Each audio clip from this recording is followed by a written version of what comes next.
नमस्कार, राम राम, राधे राधे। स्वागत है आपके अपने YouTube channel target with Ayush.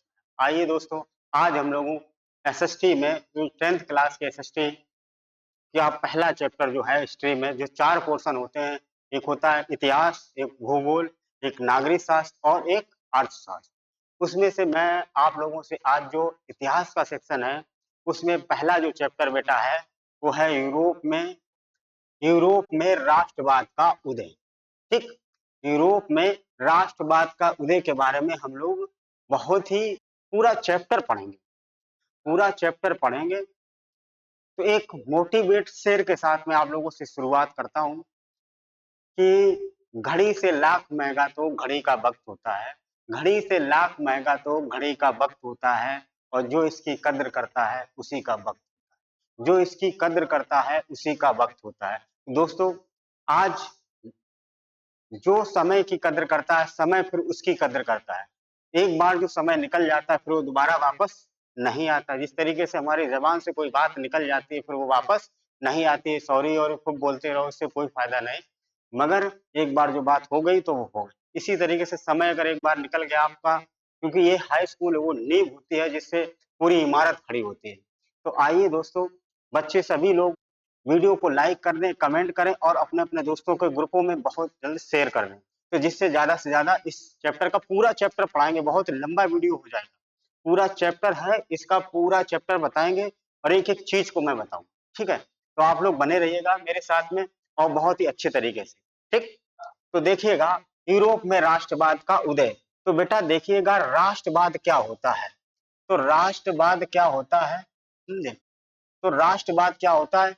एक तरीके से कह लीजिए कि देश प्रेम, देश के लिए देशभक्ति, देश के लिए अच्छा सोचने के लिए जो भावनाएँ होती हैं हमें, समझे? कि मेरे देश के खिलाफ कोई भी आँख उठाकर देखेगा तो उसकी आँख फोड़ देंगे, ठीक है? तो इसीलिए कोई भी देश हो, घर हो, परिवार हो, प्रदेश, जिस जगह आप निवास करते हो, वो तुम्हारे लिए सबसे प्रायोरिटी रहती है। अगर देश ही नहीं रहेगा, तो हम लोग क्या कहाँ जाएँगे? हम लोगों का क्या अस्तित्व है? देश है, तभी तो मेरा भी अस्तित्व है और आपका भी अस्तित्व है। तो आइए, राष्ट्रवाद क्या है? राष्ट्र के प्रति प्रेम। राष्ट्र के प्रति पहले क्या होता था? 17वीं शताब्दी में कह लीजिए या 18वीं शताब्दी से पहले, जब राजाओं का शासन हुआ करता था, जब राजतंत्र चलता था। अब अधिकांश देशों में बेटा क्या है? लोकतंत्र। अपना देश भी लोकतांत्रिक देश है, तो लोकतंत्र है। तो पहले जब राजतंत्र हुआ करता था, तो राजतंत्र में ये सारी व्यवस्थाएं थी कि लोग क्या करते थे? राजा के प्रति प्रेम करना, राजा के प्रति लगाव रखना ही क्या कहला समझते थे वो लोग? देशभक्त समझते थे। मगर ऐसा नहीं। आप अपने देश के प्रति लगाव रखना, आप अपने देश के प्रति वफादारी रखना क्या कहलाता है? राष्ट्रवाद कहलाता है, राष्ट्र भक्ति कहलाती है। ठीक है? तो आइए, हम लोग बहुत ही अच्छे-अच्छे तरीके से, मजेदार तरीके से सभी लोग बने रहिए मेरे चैनल के साथ में, हँसते रहिए, मुस्कुराते रहिए, सभी लोग एन्जॉय के साथ हम पढ़ेंगे और बहुत ही रोचक जानकारियाँ, बिल्कुल कहानी जैसी, एकदम बिल्कुल लगेगा कि आप घर पे बैठ कर के किसी बाबा के या किसी महापुरुष के बारे में आप सीख रहे हैं, या जैसे नहीं हमारे गाँव दादा और दादी होती तो पहले कहानियाँ सुनाया करती थी, उसी तरीके से मैं बढ़िया तरीके से आप लोगों को सुनाएँगे, ठीक है? तो आप लोग बने रहें मेरे साथ में। देखिएगा कि प्रस्तावना में बेटा क्या दिया गया है कि 18वीं शताब्दी में महत्वपूर्ण संपूर्ण यूरोप में अधिकांशतः राजतंत्रीय शासन था। कब की बात कर रहा है? वो 18वीं शताब्दी में। 18वीं शताब्दी में क्या था? राजतंत्र, यानी कि राजा का शासन हुआ करता था। राजा अपनी मर्जी से काम करता था, तो राजा कैसा हो जाता था? निरंकुश हो जाता था। जिस पर किसी का अंकुश ना हो, जिस पर किसी का अंकुश ना हो, उसे कहा जाता है निरंकुश। जिस पर किसी का अंकुश ना हो, उसे क्या कहा जाता है? निरंकुश। तो राजा अधिकांश क्या होते थे? निरंकुश। पब्लिक से उनका कोई भला होने से कोई उसको नहीं मतलब होता था कि पब्लिक क्या कर रही, पब्लिक जाए भाड़ में। सिर्फ उसे अपना काम करना, अपना उल्लू सीधा करना होता है। रात में जब भी मन किया अबे लगा दिया कि ये काम होना है, बहुत अलग तरीके से अत्याचार किया जाता था, शोषण किया जाता था। तो पहले क्या था? राजतंत्रीय शासन था। समाज में कुलीन वर्गों का प्रभुत्व था। कुलीन वर्ग जानते हो बेटा? कुलीन वर्ग होता है एक अमीर वर्ग। क्या होता है? अमीर वर्ग होता है। अमीर वर्गों का क्या था? प्रभुत्व होता था।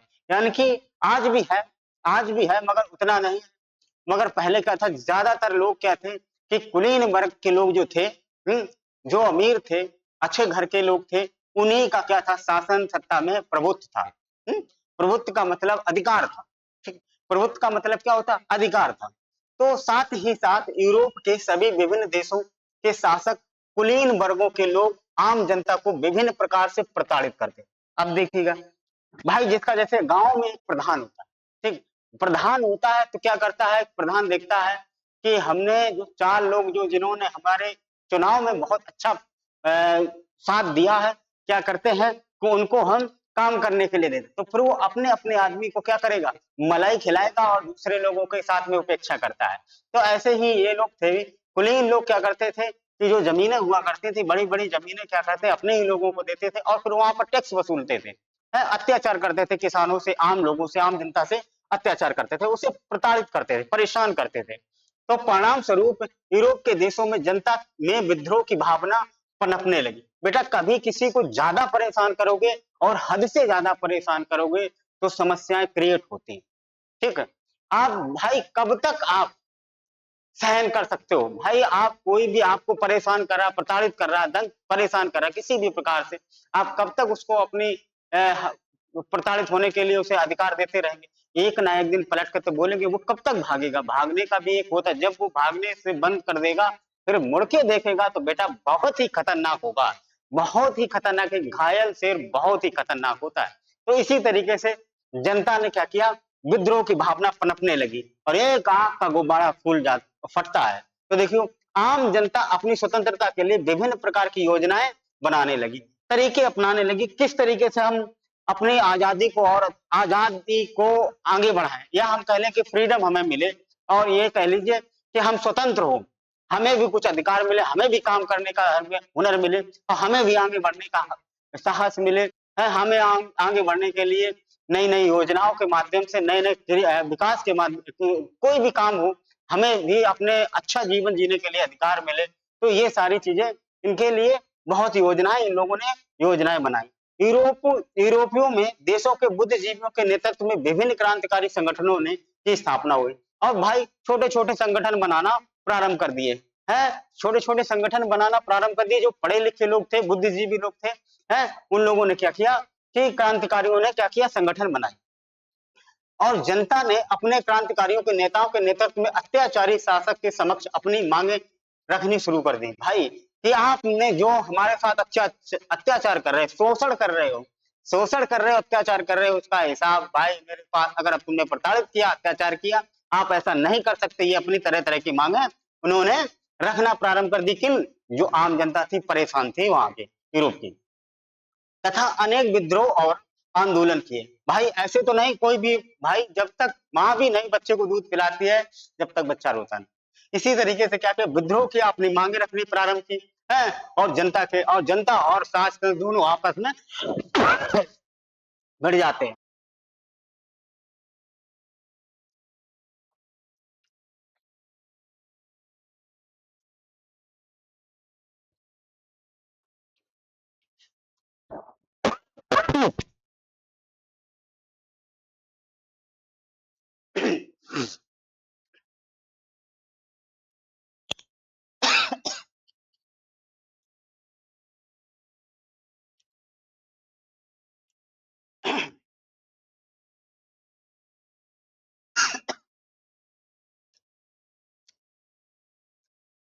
चलिएगा, सॉरी भाई, थोड़ा गले में दिक्कत आ गई। तो फिर क्या किया गया, जनता, यूरोप की जनता ने, जनता के सभी विद्रोह, आंदोलन और क्रांतियां मुख्य रूप से इस विचार पर आधारित थी कि उनको खुद का एक राष्ट्र क्या हो, उनका खुद का क्या हो, एक राष्ट्र हो, जिसमें उन्हें सभी आवश्यक अधिकार और स्वतंत्रता प्राप्त। उनका क्या विचार था, जो आंदोलनकारी थे बेटा, जो विद्रोहकारी थे, जो विद्रोह कर रहे थे, जो क्रांतिकारी लोग थे, उनका विचार था कि हमें भी, मेरा एक तो खुद का राष्ट्र हो, खुद का देश हो, और हमें भी अधिकार मिले, आवश्यक जो हमारे मूलभूत अधिकार हैं वो हमें मिले, और मूलभूत जो स्वतंत्रताएं हैं, आजादी है, उसे भी हमें मिले। राष्ट्र के विचार की इस भावना ने समुचित यूरोप में राष्ट्रवाद की विचारधारा को विकसित किया। यूरोप में यह राष्ट्रवाद विभिन्न रूपों में सामने आया। ठीक, अतः अंततः वही इसी राष्ट्रवाद की विजय हुई और अनेक देश स्वतंत्र राष्ट्र बन सके। फलस्वरूप जब राजतंत्र धीरे धीरे समाप्त होता चला गया, साथ ही साम्राज्यवादी देशों में क्या किया गया, एक कारक स्वतंत्र यानी कि साम्राज्यवादी देश अधीन देशों की एक एक करके स्वतंत्र होते गए। जो साम्राज्यवादी देश थे, जो एक दूसरे देश पर कब्जा किए थे। साम्राज्य का मतलब होता है कि एक देश है दूसरे देश को किसी भी तरीके से लड़ाई के झगड़े से या शांति समझौते के झगड़े से या किसी तरीके से प्रलोभन के चक्कर में किसी भी प्रकार से उसे अपने राज्य में मिला लेना क्या कहलाता है, साम्राज्यवाद कहलाता। ठीक, आइए, तो सभी लोग ऐसा नहीं है कि मजेदार देखिएगा आगे।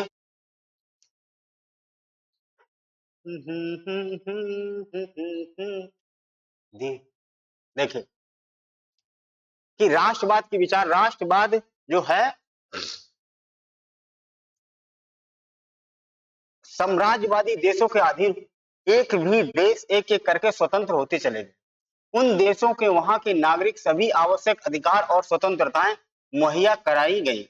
इस प्रकार परतंत्रता और अत्याचारों से मुक्ति पाकर यूरोपवासी विकास और प्रगति की राह पर आगे बढ़ सके। ठीक, जैसे उनको अधिकार मिला, आगे बढ़ने का अधिकार मिला, ठीक, मूलभूत आवश्यकताएं मिले, आजादी मिली, तो वो लोग अपने विकास भी उनके साथ साथ आगे बढ़ने लगा। फिर क्या दिया गया है, यूरोप में राष्ट्रवाद के उदय के कारण ही वहां राजतंत्र और साम्राज्यवाद के विरुद्ध अनेक विद्रोह और क्रांतियां हुई तथा यूरोप में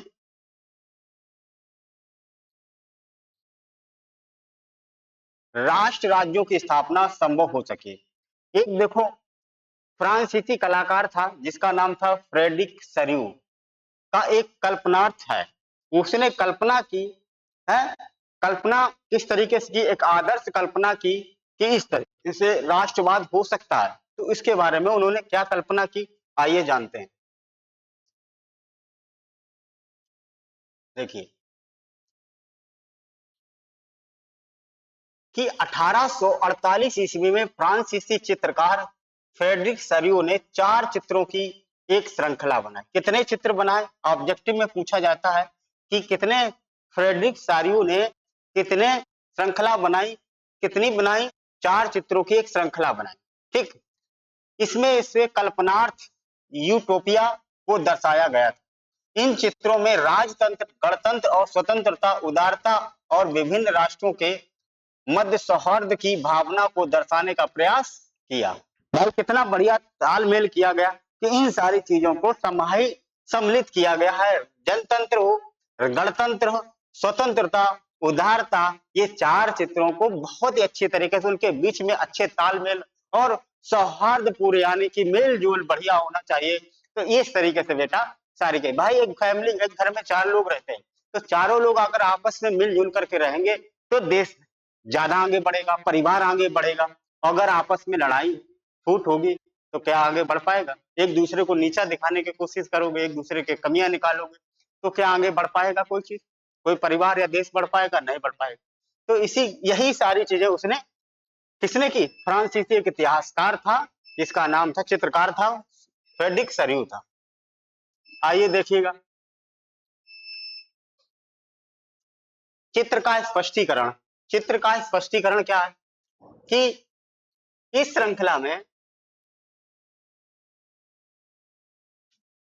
श्रृंखला के पहले चित्र में यूरोप और अमेरिका के लोग विभिन्न राष्ट्र समूह में विभाजित हैं। ठीक, ये देखिएगा चित्र बना विभाजित है, जिनकी पहचान उनकी वेशभूषा, उसके प्रतीकों और उसके कपड़ों से हो सकती है। ठीक भाई, हर देश का पहनाव अलग है, वेशभूषा अलग है। ठीक है, तो उससे पता चल जाता है, क्या हुलिया भी अलग होती है, तो पता चल जाता है कि कौन सा देश का कौन सा है व्यक्ति।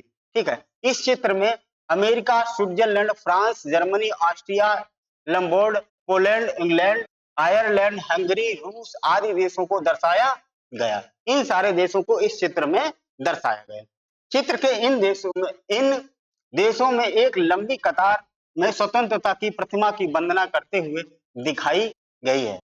फ्रांसीसी क्रांति के काल में फ्रांसीसी कलाकार स्वतंत्रता को एक महिला के रूप में चित्रित करते हैं। अच्छी बात यहां से है, जो चित्र में दिखाया गया आजादी की एक महिला के रूप में चित्रित करते हैं। और क्या दिया गया है, स्वतंत्रता की प्रतिमा में एक हाथ में ज्ञानोदय की मशाल, यानी ज्ञान होना चाहिए व्यक्ति को, शिक्षित होना चाहिए व्यक्ति, पढ़ा लिखा होना चाहिए, ज्ञानोदय की मशाल, जबकि दूसरे हाथ में मनुष्य के अधिकारों का घोषणा पत्र। देखो मूल अधिकार जो है हम लोगों को मिले, सबसे पहले मूल अधिकार देने वाला है यूरोप में एक देश है फ्रांस, उसके बाद अमेरिका, फिर अपना नंबर आता है। तो प्रतिमा के सामने जमीन पर निरंकुश संस्थाओं के ध्वस्त अवशेष बिखरे हुए दिखाई देते हैं, कि जैसे हमारे पास में ज्ञान की मशाल आ गई हाथ में, ठीक है, और अधिकार मिल गए। तो समझ लीजिए कि जितने निरंकुश संस्थान है, जो भी ये प्राइवेट यानी कि जो राजा के द्वारा संचालित किए गए जितने भी संस्थान है, ठीक है, जहां पर लोगों को अत्याचार और प्रताड़ित किया जाता है, उन सभी संस्थानों को ध्वस्त हुए करते हुए दिखाई देते हैं, ठीक, ध्वस्त दिखाई देते हैं, ठीक। हुस्न के दीवाने बनोगे तो मरना तुम्हारा बेटा तय है, हुस्न के दीवाने बनोगे तो मरना तुम्हारा तय है, यदि हुनर के दीवाने बनोगे तो इस जहां से लेकर उस जहां तक सारा जहां आपका दीवाना बनेगा। तो ये हुनर के दीवाने हैं भाई, याद रखना। तो आइए फिर क्या दिया गया है,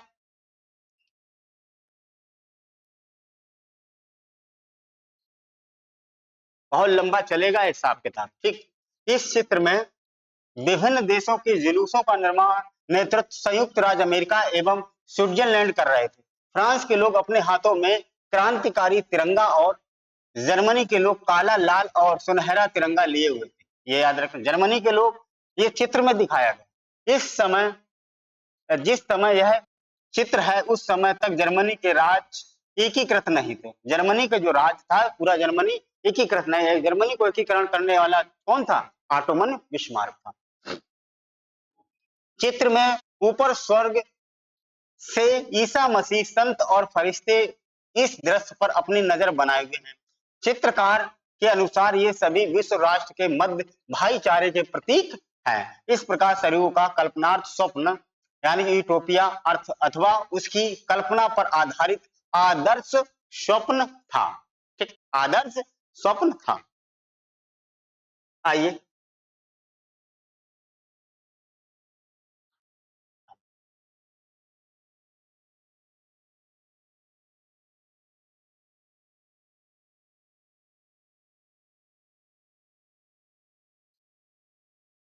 देखिएगा, इन चीजों पर बात करते हैं। आर्नेस्ट अनरेस्ट रेनन, राष्ट्रवाद क्या, इसके आधार पर क्या है, एक फ्रांसीसी दार्शनिक थे जिसका नाम था जोसेफ अनएस्टन रेनन, का जन्म कब हुआ था? 28 फरवरी 1823 को हुआ। 1882 ईस्वी में सोरबोन विश्वविद्यालय में दिए गए एक व्याख्यान में इन्होंने अन्य लोगों द्वारा प्रस्तावित इस विचार की आलोचना की कि राष्ट्र समान भाषा, नस्ल, धर्म, क्षेत्र से बनता है, ऐसा नहीं। उसने इसकी क्या की? आलोचना की। क्या अपने देश में सभी जगह हिंदी बोली जाती है? क्या सभी जगह अंग्रेजी बोली जाती है? कि वेशभूषा सभी जगह एक जैसी है? नहीं, गलत है। वेशभूषा के आधार पर या नस्ल के आधार पर या धर्म के आधार पर आप नहीं कह सकते को कि ये राष्ट्र, ठीक, सभी लोग मिलकर के रहते हैं, ठीक। तो उसने ये गलत कहा। बाद में व्याख्यान एक प्रसिद्ध निबंध के रूप में प्रकाशित हुआ जिसका शीर्षक था राष्ट्र क्या है, राष्ट्र क्या है, ठीक है, ये बताया। खनन सिद्धांत के लिए रेनन को प्राचीन विद्वानों में से एक माना जाता है। रेनन होगा, एक राष्ट्र का निर्माण त्याग, निष्ठा, लंबे समय से चले आ रहे प्रयासों का एक चरम बिंदु होता है। अतीत में समान गौरव का होना, वर्तमान में एक समान इच्छा कल्पना का होना, साथ मिलकर के महान काम करना और आगे बढ़ना, ऐसे सभी कार्य जो हैं तथा करने की इच्छा, एक सौर वीरता से युक्त अतीत महापुरुषों के नाम और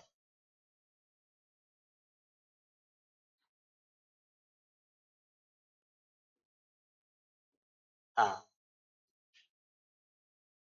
महापुरुषों के नाम गौरव पर आधारित सामाजिक पूंजी है, जिस पर राष्ट्रीय विचार पूर्णतया आधारित है। राष्ट्र एक बड़ी और व्यापक एकता है। राष्ट्र क्या है? अंततः राष्ट्र एक बड़ी और व्यापक एकता है। ये उसका अस्तित्व रोज होने वाला जनमत संग्रह है। प्रांत उसके निवासी है। अगर सलाह दिए जाने का किसी को अधिकार है तो वह निवासी है। किसी देश का विलय करने तथा किसी देश पर उसकी इच्छा के विरुद्ध कब्जा बनाए रखने में राष्ट्र ही वास्तव में कोई अच्छा नहीं है। राष्ट्रों का अस्तित्व में होना एक अच्छी बात है। राष्ट्रों का अस्तित्व में होना एक अच्छी बात है। बल्कि यह आवश्यक है कि राष्ट्रों का होना स्वतंत्र और गारंटी है। यदि विश्व में केवल एक ही कानून हो और उसे लागू करने वाला एक ही व्यक्ति हो तो स्वतंत्रता का लोप हो जाएगा। तो क्या हो जाएगा? स्वतंत्रता का लोप हो जाएगा। व्यक्ति तानाशाह हो जाएगा। व्यक्ति कैसा हो जाएगा? तानाशाह होगा। भैया किसी की नहीं सुनेगा भाई। आज के समय में ऐसे ही चल रहा है। अपने देश में भी नहीं, ऐसे ही चल रहा है। किसी भी हेल्प से नहीं जा रही। ठीक है, खासकर बेरोजगारों को तो बिल्कुल नहीं सुना। ठीक, तो देखिएगा अर्नेस्ट रेनन की मृत्यु 2 अक्टूबर 1892 ईस्वी में पेरिस में फ्रांस में हो जाती। ठीक है, महात्मा गांधी का जन्म 2 अक्टूबर को होता है और इनका 2 अक्टूबर को मृत्यु हो जाती। ठीक, आगे देखिए फ्रांसीसी क्रांति और राष्ट्रवाद का विचार। यहां से देखो बढ़िया समझते हैं एक एक चीजों को। दिल थाम कर बैठना भाई सभी लोग, और हर एक चीज को बारीकी को हर एक चीज को समझते चलना। पूरा चैप्टर पढ़ोगे एकदम सारी कंसेप्ट क्लियर हो जाएंगे इस चैप्टर में। कैसे क्या होगा फिर वन शॉट के माध्यम से फिर से हम आप लोगों से रूबरू होंगे। सारी चीजें फिर से आपको बताई जाएंगी। और मगर ये पूरा चैप्टर आपको पूरी किताब है जो बालाजी प्रकाशन की किताब है। अधिकांश उत्तर प्रदेश में यही बुक चलती है, अधिकांश कॉलेजों में, और ज्यादातर यही सबसे सटीक बुक मानी जाती है। तो उसी का ये आप लोगों को पूरा चैप्टर पढ़ा रहे हैं आप लोग। इसी वजह से आप लोग बने रहिए, हर एक चीज को आप समझिए। तो फ्रांसीसी क्रांति और राष्ट्र का विचार किस तरीके से? देखो फ्रांस की क्रांति कब होती है?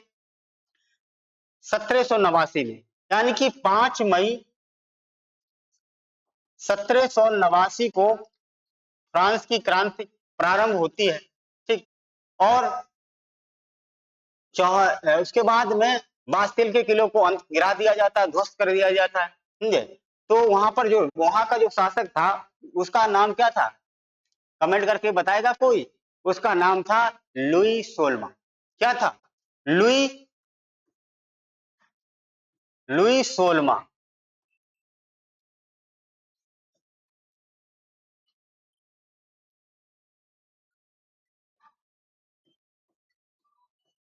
सोलवा।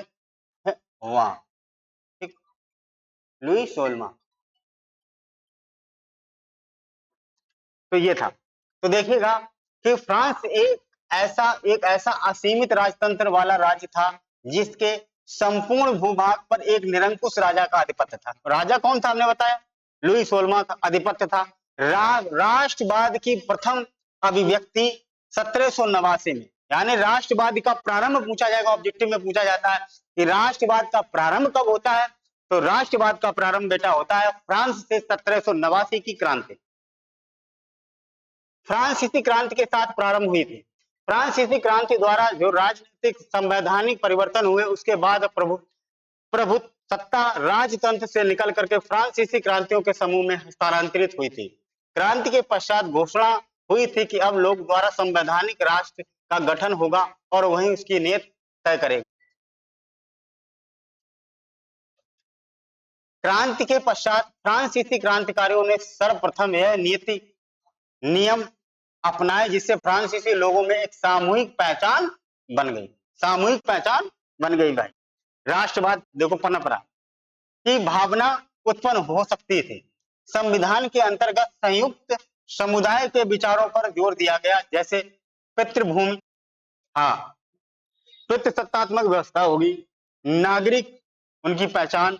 उसके बाद राष्ट्र के लिए फ्रांसीसी ध्वज तिरंगा चुना गया, जिससे पहले की राष्ट्रीय ध्वज की जगह ले ली थी। जो पहले राजाओं का जो ध्वज हुआ करता था उसकी जगह इसने ले ली थी।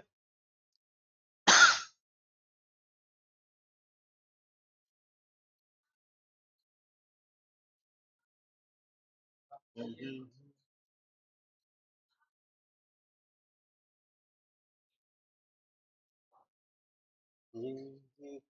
क्या चीज है।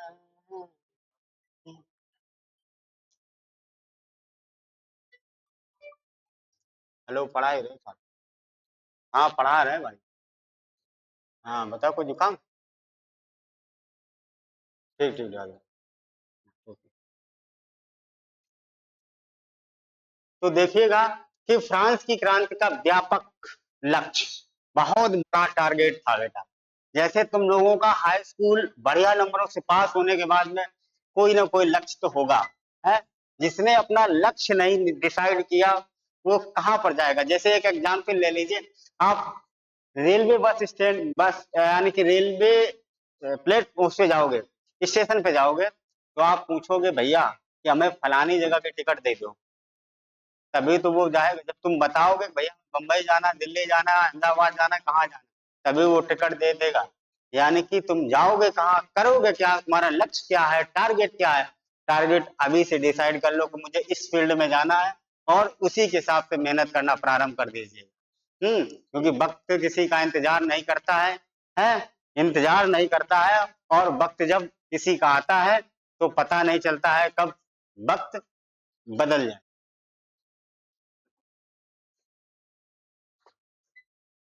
तो देखो, फ्रांसीसी क्रांति के क्या व्यापक लक्ष्य थे। देखो, फ्रांसीसी फ्रांसीसी फ्रांस की क्रांति का व्यापक लक्ष्य, क्रांतिकारियों ने यह भी घोषणा की कि यूरोप के नागरिक निरंकुश शासकों के स्वतंत्र कराएंगे। दूसरे शब्दों में फ्रांस यूरोप के अन्य नागरिकों को राष्ट्र में गठित होने वाले सहायता करेगा। जब फ्रांस की घटनाओं की खबर यूरोप के विभिन्न शहरों में पहुंची, तो वहां के छात्रों और शिक्षित मध्य वर्गों ने सदस्यों द्वारा जैकोबिन क्लब की स्थापना की। जैकोबिन क्लब की स्थापना हो जाती है, ठीक है? जैकोबिन क्लब की स्थापना की जाती है।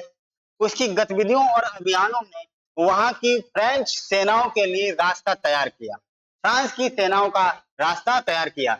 इसके द्वारा 1790 ईस्वी के दशक में इटली, स्विट्जरलैंड, बेल्जियम, हॉलैंड के बड़े क्षेत्र में फ्रेंच सेनाओं ने प्रवेश किया, और क्रांतिकारी युद्ध शुरू होने के साथ ही फ्रांसीसी सेनाएं राष्ट्रवाद के नारे विदेशों में भी फैलने लगे।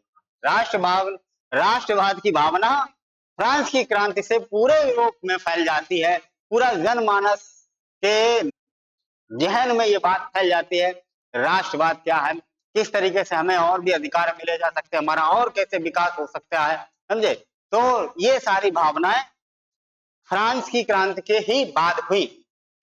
नेपोलियन द्वारा किए गए सुधार, अब बात करते हैं कि नेपोलियन द्वारा किए गए कौन से सुधार।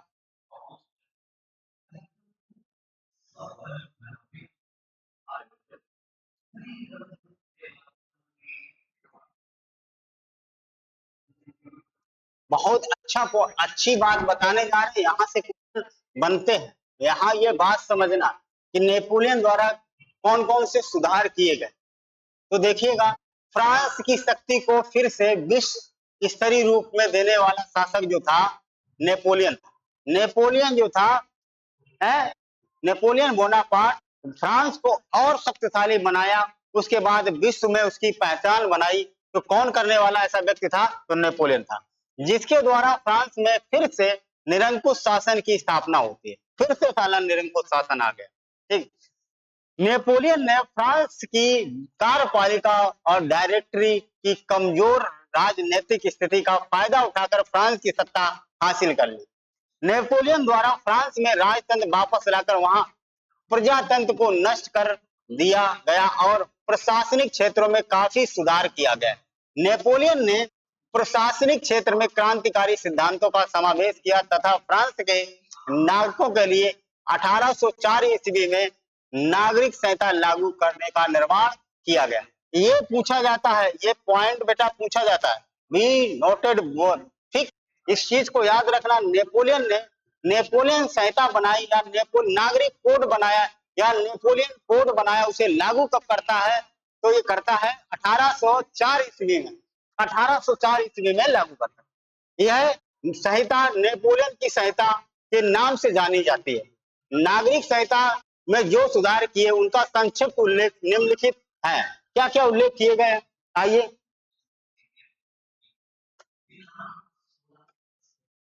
देखो पहला क्या किया गया इसने कि शहरों में कारीगरों की श्रेणियां, संघों, गिल्टों के नियंत्रण को समाप्त कर दिया। जो गिल्ट हुआ करते थे, जो व्यापार में या उनपे अधिकार रखते थे, समझे, तो उनको समाप्त कर दिया। फिर देखिएगा आगे क्या किया गया।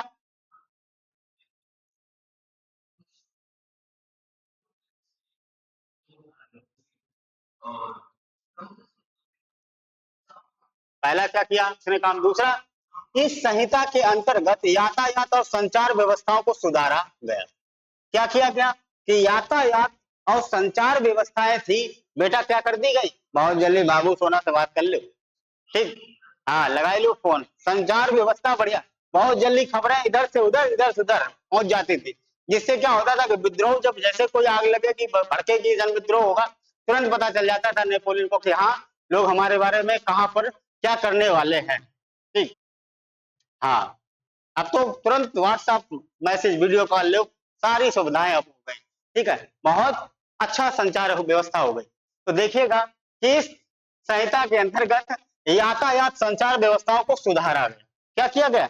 सुधारा गया, काफी हद तक जितना प्रयास हो सकता था उस समय वो किया गया।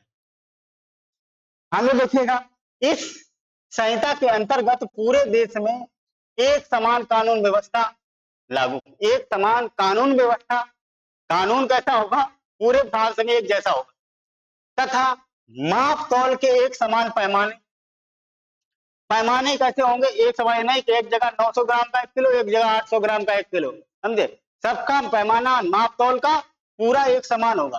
कैसा होगा? पूरा एक समान होगा, ठीक। और क्या किया गया? व्यापार को सुविधाजनक बनाए। फ्रांस में जन्म पर आधारित सभी विशेषाधिकार को समाप्त कर दिया गया। देखो ये लो, क्योंकि ये जो लुई 16वां के परिवार से या उनके खानदान से नहीं था, ठीक।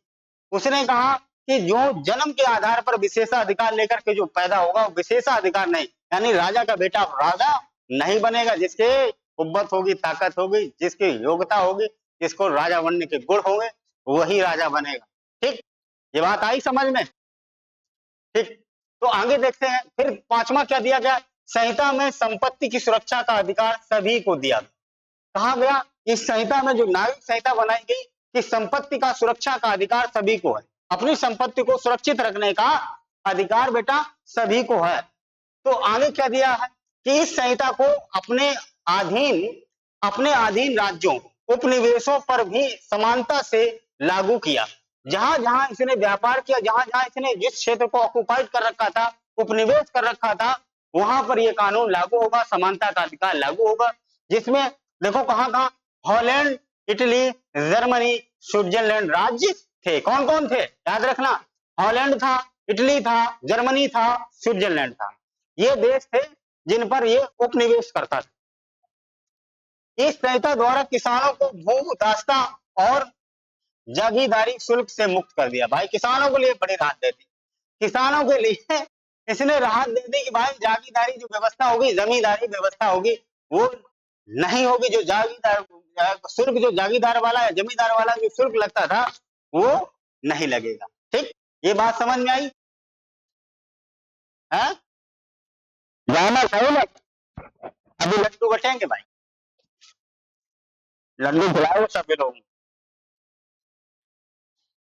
देखो मैं पसीने से कितना भीग रहा हूँ, बार बार पसीना आ रहा, जबकि पंखा भी चल रहा है, फिर भी गर्मी लगती है। और तुम लोग आराम से बैठे होगे पंखे और उसमें।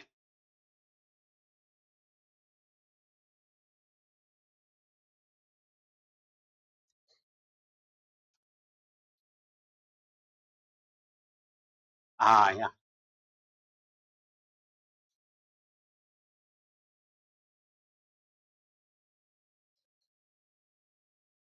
एक चीज, यहाँ से एक हेडिंग और समझ लीजिएगा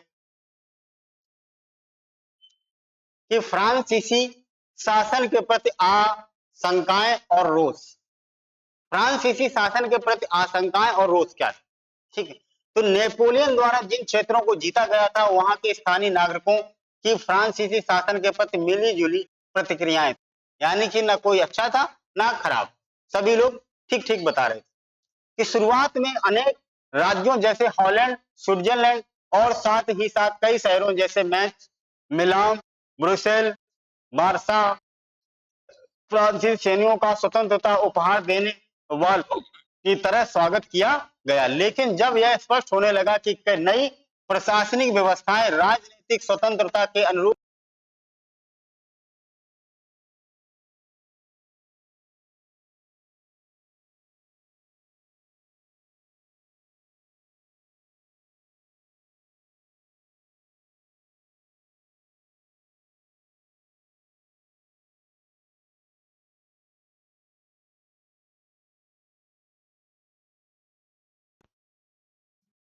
तो हम लोग को नहीं पता चल, जब भाई धीरे धीरे बढ़ते हैं तभी पता चलता है कि 2 करोड़ रोजगार प्रति साल मिलेगा या कितने करोड़ रोजगार प्रति साल मिलेगा। ठीक है, हाँ, तो जब हम धीरे धीरे किसी चीज को समझते हैं, व्यक्ति को ऐसे एकदम नहीं जज कर सकते हैं कि व्यक्ति अच्छा है कि खराब है। जब हमारे पास में कोई रहता तब लगता है कि जब कि यार ये तो बंदा बहुत ही खराब है। जब बिहेव देखते हैं ऐसे दूर दूर से देखा, हमने कहा हाँ यार बढ़िया, राम राम करता है सुबह शाम, पैर भी छूता, बढ़िया इज्जत देता है। और जब उसके साथ में रहे महीने 2 महीने में पता चला यार ये तो बहुत गंदा भाई याद है। ठीक, आइए।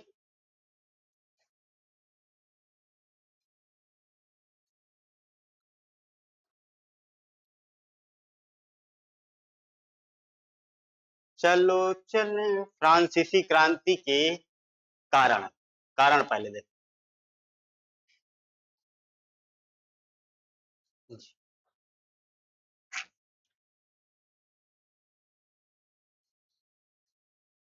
न तुम बेवफा हो, न तुम।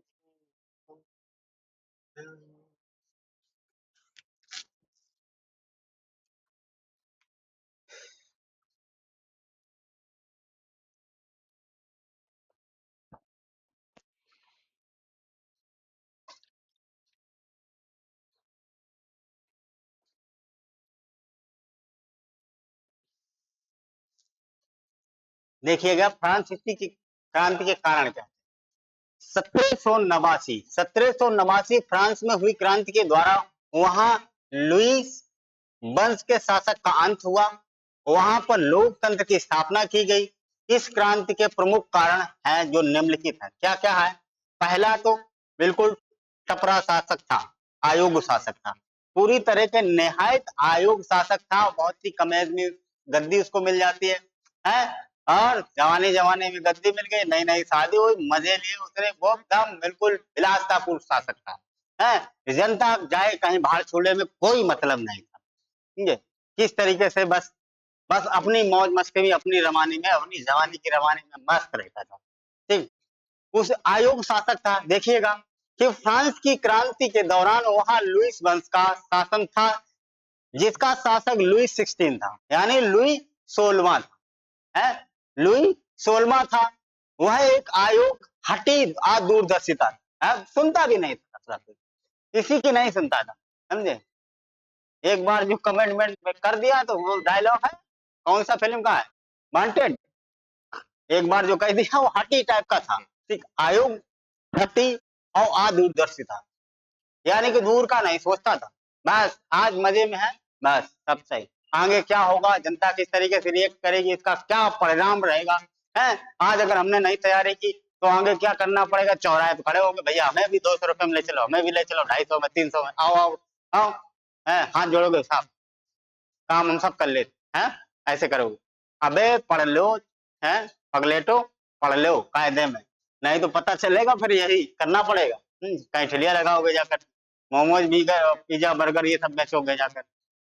एक देखो पैसा हर व्यक्ति कमा सकता है, मगर पैसा एक इज्जत से कमाना और एक सम्मान के साथ में जीना, ये शिक्षा ही सिखाता है, समझे?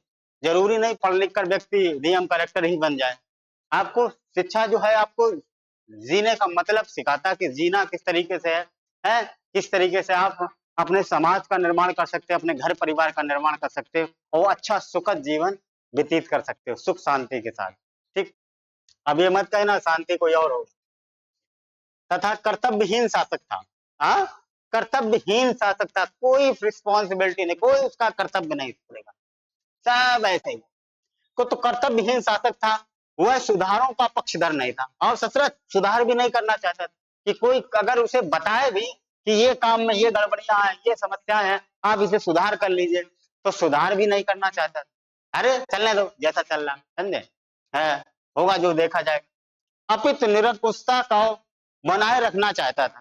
कहता है हमारे हम राजा, हमें कोई सलाह देगा है। हाँ, बड़ा तानाशाही व्यक्ति था। इस कारण जनता उसके विरोधी बन गई। अगर भाई मेरी समस्याएं को सुनो और समझो और उसका निदान करो तो हम काहे आपके विरोधी बन। जनता क्या हो गई, विरोधी हो गई। मध्य वर्ग, यहाँ और देखो, एक तो आयोग शासक, दूसरा मध्य वर्ग किस तरीके से परेशान था। मध्य वर्ग किस तरीके से परेशान था।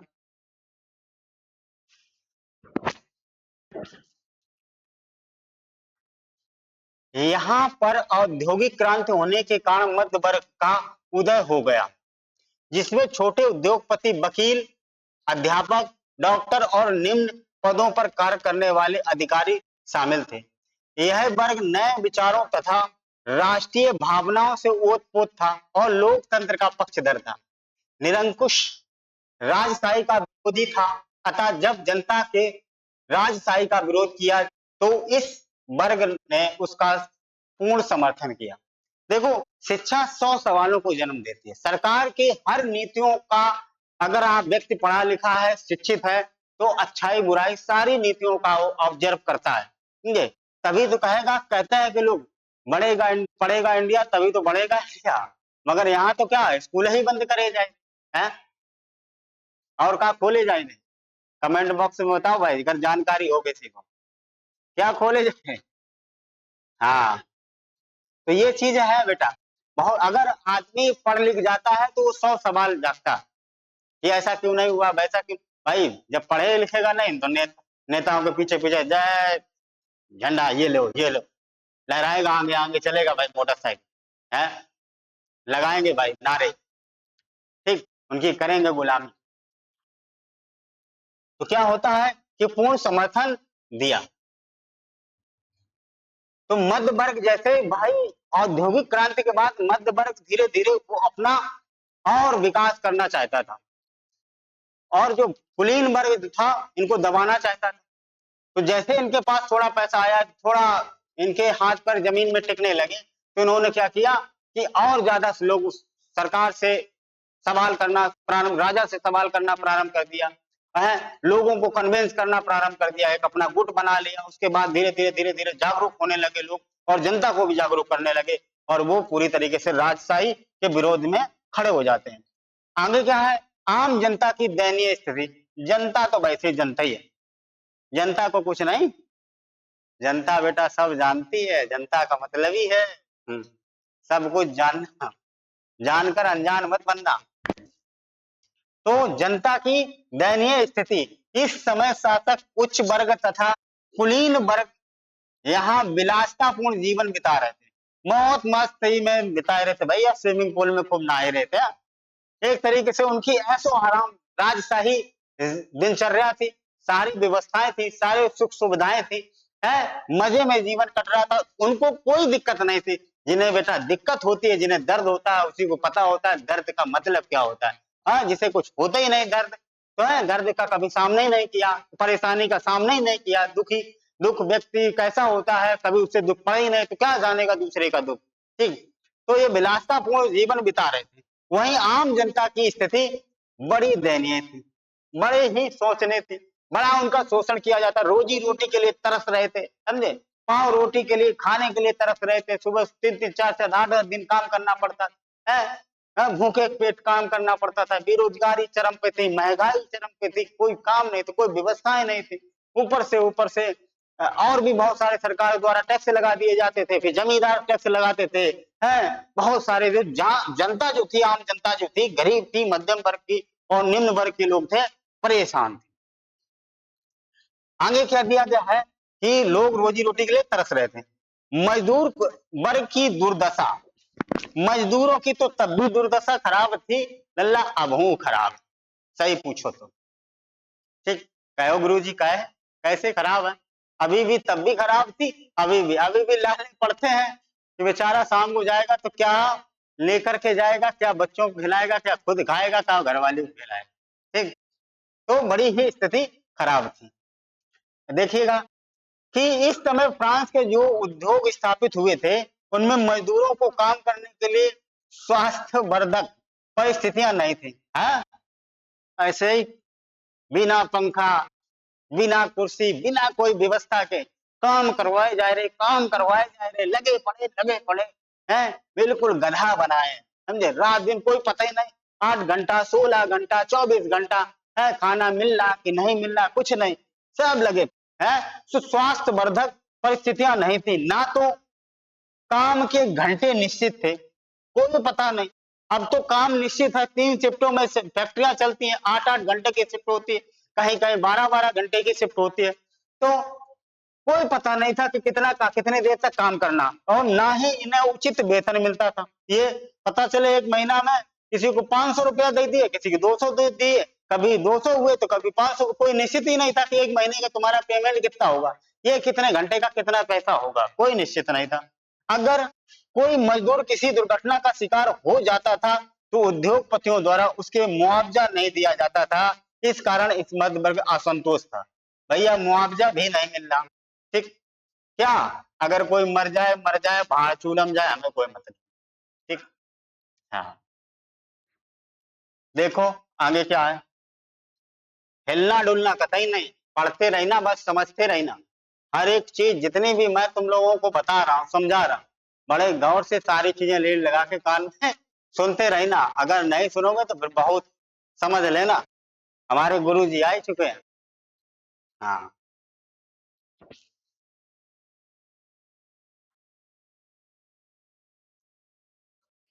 देखिएगा कि वो एक तो उचित वेतन भी नहीं मिल रहा, अगर कोई मर भी जा रहा, दुर्घटना हो रही तो भी कोई फर्क नहीं पड़ा, कोई उद्योगपति कोई 2 रुपए नहीं देने वाला, समझे? तुम्हारे कफन के लिए भी पैसा नहीं देने वाले, इतने नालायक थे। हैं? इस कारण इस वर्ग में असंतोष था, कौन? मजदूर वर्ग में। अगर अवसर मिलते ही इस वर्ग की क्रांति का पक्ष लेने लगे, जैसे मौका मिला भैया वो भी आग में घी डालने का काम करने लगे, मजदूर भी। भाई वो भी तो परेशान थे, मजदूर भी तो परेशान थे, समझे? उन्होंने भी ये काम शुरू कर दिया। दार्शनिकों का प्रभाव, भाई आप देखो बुद्धिजीवी लोग आ रहे हैं, उन लोगों ने कैसे पब्लिक को कन्विंस किया, समझाया। ठीक, इस समय जिस दार्शनिक वर्ग का उदय हुआ, उससे जनता को प्रशासन की दुर्दशा, न्याय व्यवस्था की कमियों का, फ्रांसीसी समाज की बुराइयों से परिचित करवाया। उन्होंने जनता की क्रांतिकारी भावनाओं का संचार किया, जिस वजह से जनता क्रांति करने के लिए अग्रसर हो गई। मतलब बड़े बड़े जो दार्शनिक होते हैं, बड़े बड़े, जैसे आज के टाइम में बड़े बड़े लोग बुद्धिजीवी पड़े हुए, अगर वो एक जगह इकट्ठा हो जाएंगे तो पब्लिक पूरा सभी उसके सपोर्ट में आ जाती है? और वही बात अगर हम बताएं, जैसे हमें कोई नहीं जानता तो हम चिल्लाते रहे, बड़बड़ाते रहे, हमारी कोई नहीं सुनने वाला है, समझे? अगर वहीं पर कोई और व्यक्ति राजनेता आ जाए, देखो कितने लग जाते हैं। हाँ भैया, हाँ कोई बहुत बड़ी ज्ञान की बात कर रहे हैं, समझे? वही हम कहेंगे भैया चोरी करना बुरी बात है, हाँ तो सब जाना है। अगर ये नेता खूंटा का या कोई संत महात्मा का है तो हाँ देखो कितने ज्ञान की बात बताई रो है कितनी ज्ञान। अबे समझे, सच्चाई नहीं जानते हो। आगे देखिएगा।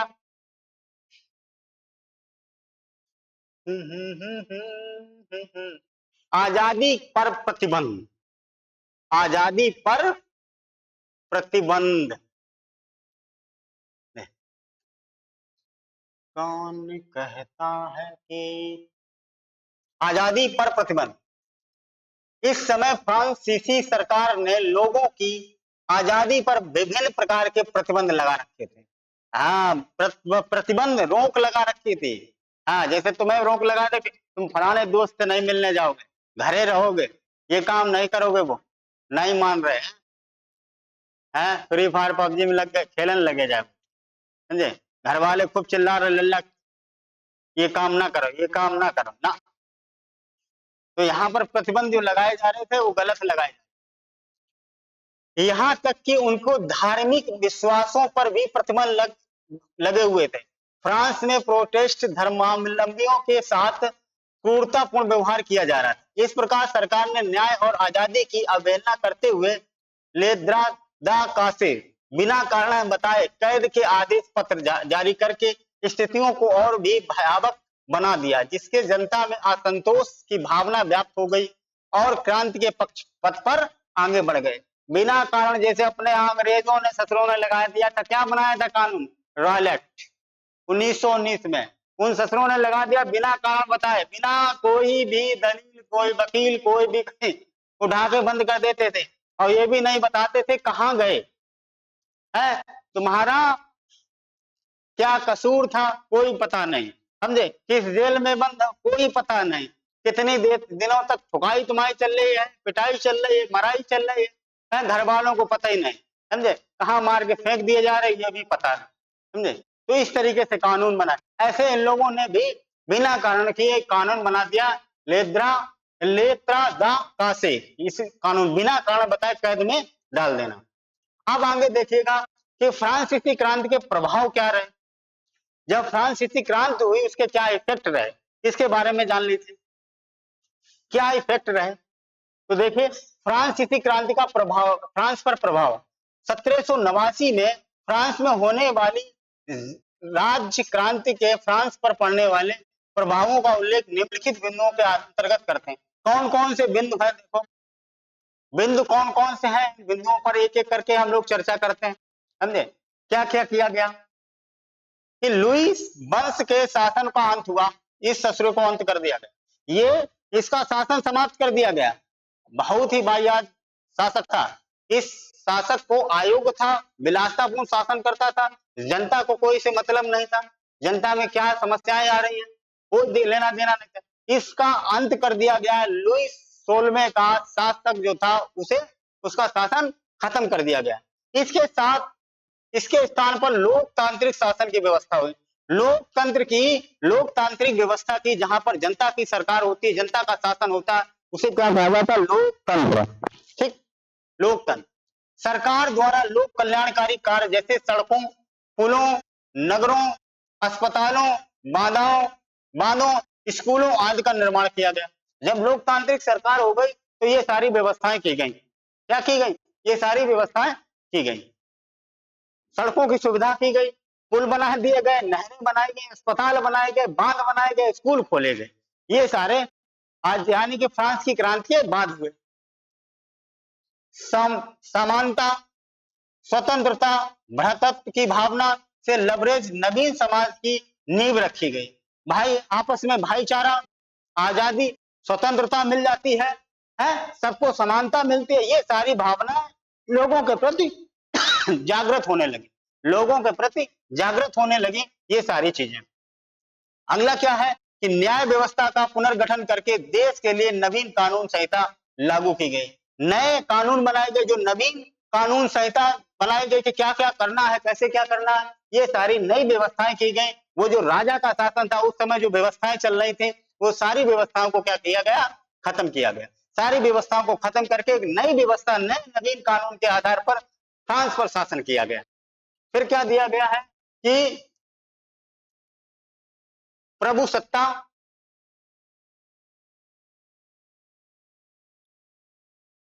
राजतंत्र के हाथों से निकल करके जनता के हाथों में चली जाती है, जनता के हाथों में चली जाए, भाई राजतंत्र को हटा दिया गया, अब लोकतंत्र आ जाता है। स्टेट जनरल के स्थान पर सक्रिय नागरिकों द्वारा चुनी गई नेशनल असेंबली का गठन किया जाता, भाई नेशनल संसद का गठन किया जाता।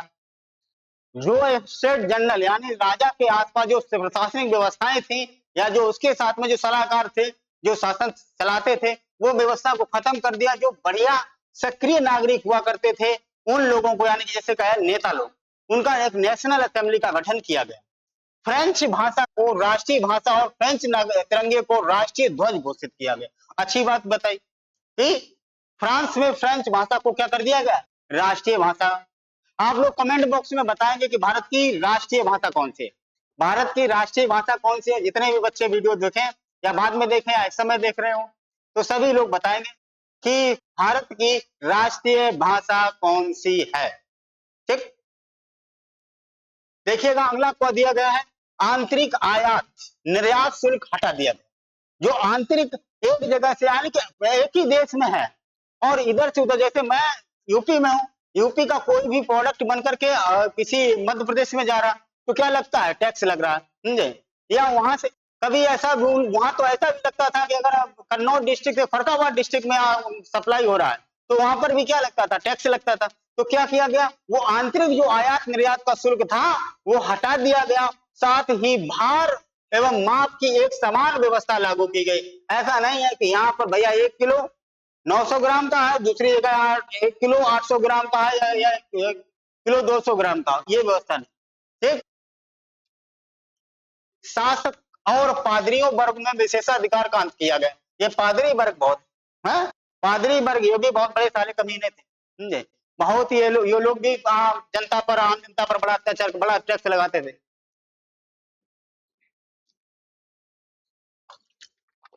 पुजारी जी ने कहो, इनकी भी जिंदगी बड़ी अच्छी चल रही थी भाई।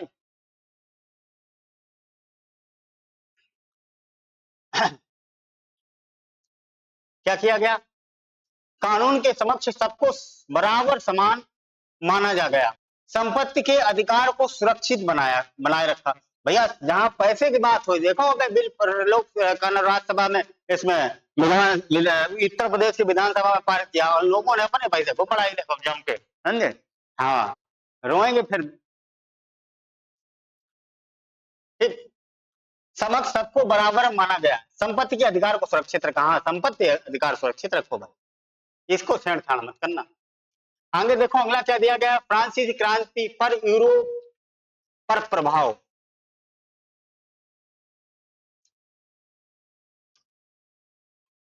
ओ,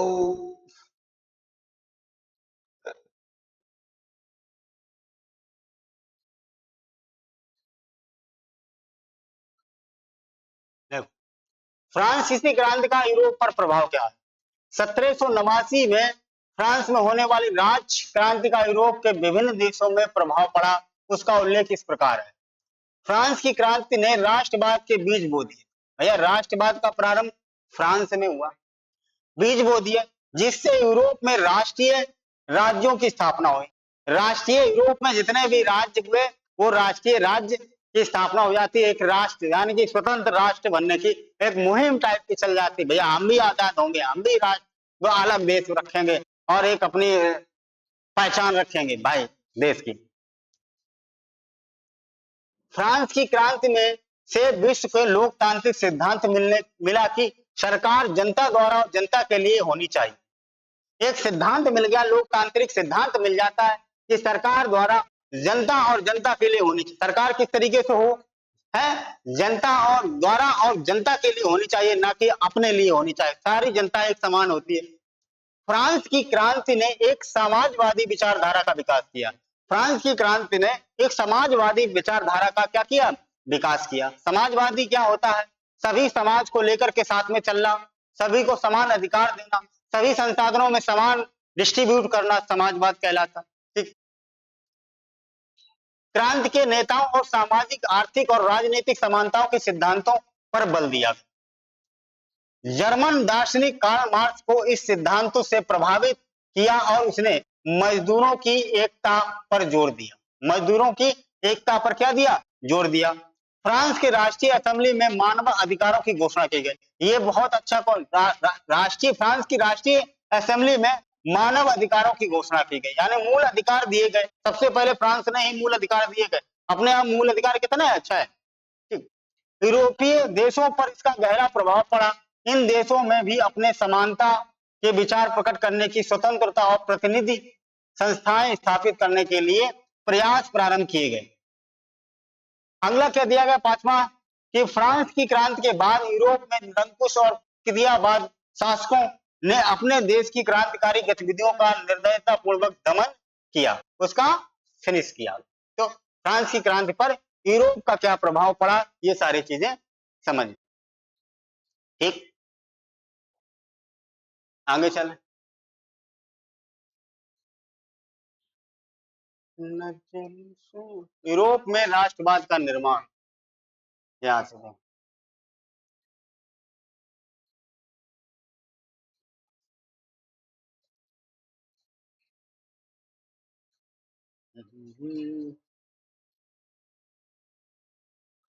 यूरोप में राष्ट्रवाद का निर्माण। देखो, 18वीं सदी के प्रारंभ में मानचित्र में वैसे राष्ट्र राज्य नहीं थे जैसे कि वर्तमान में है। जैसे वर्तमान में जो राज्य है वो पहले राष्ट्र ऐसे नहीं थे। आज हम जर्मनी, इटली और स्विट्जरलैंड के रूप में जानते हैं, तब वे राजशाही डचियों, कैंटनों के विभाजित थे। यानी कि सब कैसे थे? विभाजित थे। कोई कहीं पर शासन कर रहा, कोई कहीं पे कर रहा, कोई उसका कोई अस्तित्व नहीं। कभी ये भाग हमने लड़ाई के दौरान ऑक्युपाइड कर लिया, कभी उसने मेरा भाग छीन लिया, समझे ना? कोई उसकी खुद की पहचान। इनके शासकों के स्वायत्त क्षेत्र थे, अर्थात पूर्वी तथा मध्य यूरोप के क्षेत्र में निरंकुश राजतंत्रों के अधीन थे, जिसमें तरह तरह के लोगों के निवास करते थे। वे अपने आप को एक सामूहिक पहचान या किसी समान संस्कृति का भागीदार नहीं समझते थे। प्रायः वे अलग अलग भाषाएं बोलते थे, अलग अलग भाषाएं बोलते थे तथा विभिन्न जातीय समूह के सदस्य थे। इस तरह इन तरह तरह तरह के समूहों को परस्पर बांधने वाला तत्व सिर्फ सम्राट के प्रति सबकी निष्ठा थी, बस ये कहलाता था। सम्राट यानी राजा के प्रति निष्ठा रखना है, आदर सम्मान रखना ही क्या समझते थे कि ये ही एकता एक है, यही राष्ट्र भावना। समझे? उदाहरण के रूप में देखो क्या दिया गया। ऑस्ट्रिया हंगरी पर शासन करने वाला हैब्सबर्ग साम्राज्य कई अलग अलग क्षेत्रों और जन समूहों को जोड़कर बना था। इसमें एल्प्स, टीरोल, ऑस्ट्रिया और सुडेलैंड जैसे क्षेत्रों में साथ साथ बोहिमा क्षेत्र में सम्मिलित था। यहाँ के कुलीन वर्ग में जर्मनी भाषा बोलने वाले ज्यादा थे। हैब्सबर्ग साम्राज्य में लम्बोर्ड, वेनेसिया जैसे इतालवी भाषा प्रांत भी सम्मिलित थे। हंगरी में आधे नागरिक मैमर भाषा बोलते थे, जबकि अन्य नागरिक विभिन्न बोलियों का प्रयोग करते थे। गलेशिया के कुलीन वर्ग पोलिश भाषा का प्रयोग करते थे और प्रभुत्व प्रभावशाली थे। तो इन सारी चीजों के बारे में है। ठीक, आगे देख।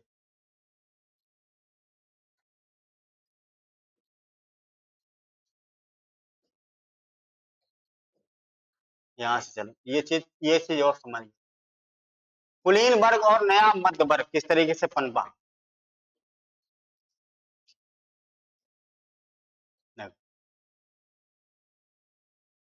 कुलीन वर्ग और नया मध्य वर्ग। 18वीं शताब्दी में यूरोपीय महाद्वीप में कुलीन वर्ग का कृषकों की स्थिति। सामाजिक और राजनीतिक रूप से जमीन का मालिक कुलीन वर्ग यूरोपीय महाद्वीप का सबसे बड़ा प्रभुत्वशाली वर्ग था। यानी सबसे जो शासन सत्ता पर सबसे ज्यादा किसका अधिकार था, हस्तक्षेप करने वाले थे, वो कुलीन वर्ग के लोग थे। इस वर्ग के सदस्य एक साझा जीवन शैली में बंधे हुए थे, जो क्षेत्रीय भाषाओं के आर पार व्यापक व्यक्त थे। वे ग्रामीण क्षेत्रों में जायदाद और शहरी क्षेत्रों में हवेलियों के मालिक थे। अगर ग्रामीण क्षेत्रों में तो बड़ी बड़ी जागीरें हुआ करती थी, अगर शहरी क्षेत्रों की बात करोगे तो बड़ी बड़ी हवेलियों के मालिक थे। राजनीतिक कार्यों के लिए उच्च वर्गों के बीच बातचीत में फ्रेंच भाषा का प्रयोग करते थे।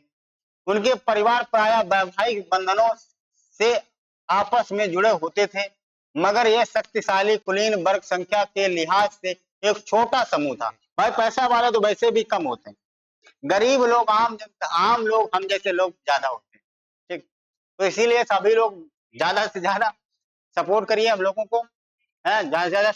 क्या करना है तुम लोगों को? अपने अपने ग्रुपों में शेयर करना है, भेजना है, बताना है कि भाई एसएसटी की क्लास में ये सारी चीजें आप लोगों को बहुत ही बढ़िया तरीके से बताई जा रही। तो ज्यादा से ज्यादा लोग जिससे मुझसे कनेक्ट हो और लाइक करें, कमेंट करें और चैनल को सब्सक्राइब भी करते हैं। देखिए क्या दिया गया। जनसंख्या के अधिकांश लोग कृषक थे। क्या थे? ज्यादातर लोग कृषि करने वाले थे। पश्चिम में ज्यादातर जमीन पर किराएदार और छोटे काश्तकार खेती करते थे। जबकि पूर्वी और मध्य यूरोप में भूमि विशाल जागीरों में बटी हुई थी। जिस प्रकार भूदास खेती करते थे, हैं, दो मजदूर लोग क्या करते थे, खेती करते थे, हैं, या कह लो गुलाम जो लोग होते थे वो खेती करते थे। आगे देखिएगा,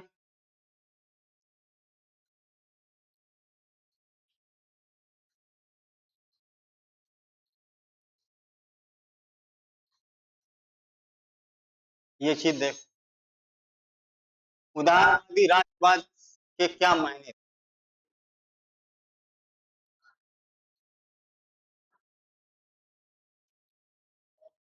उदारवाद, उदारवादी राष्ट्रवादियों के विचार एवं प्रयास, समझे।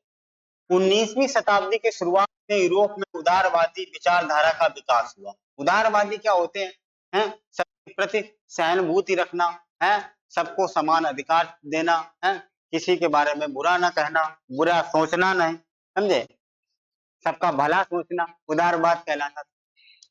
उदार शब्द का हिंदी रूपांतरण है लिबरेशन शब्द, तानिया भाषा से लिबर पर आधारित है, जिसका अर्थ है स्वतंत्रता। नए मध्य वर्गों के लिए उदारवाद का अर्थ था व्यक्तियों के लिए आजादी और कानून के समक्ष सबकी बराबरी। संक्षेप में उदारवाद की प्रमुख विशेषताएं निम्नलिखित हैं, जो कैसी हैं, कौन कौन सी हैं, कि उदारवाद एक ऐसी सरकार पर जोर देता है जो सबकी सहमति से बनी हो, सबकी सहमति से बनी हो।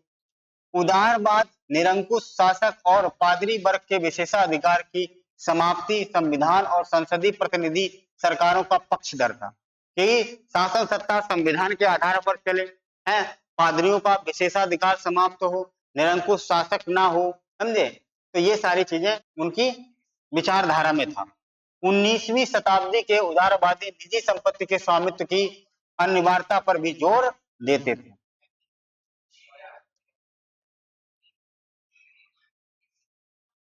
आगे देखो,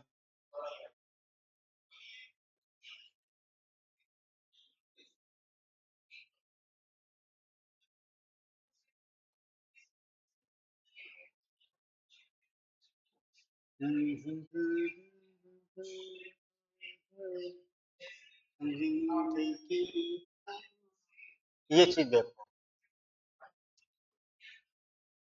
1815 के बाद एक नया रूढ़िवाद क्या परंपरा प्रारंभ होती है, ठीक।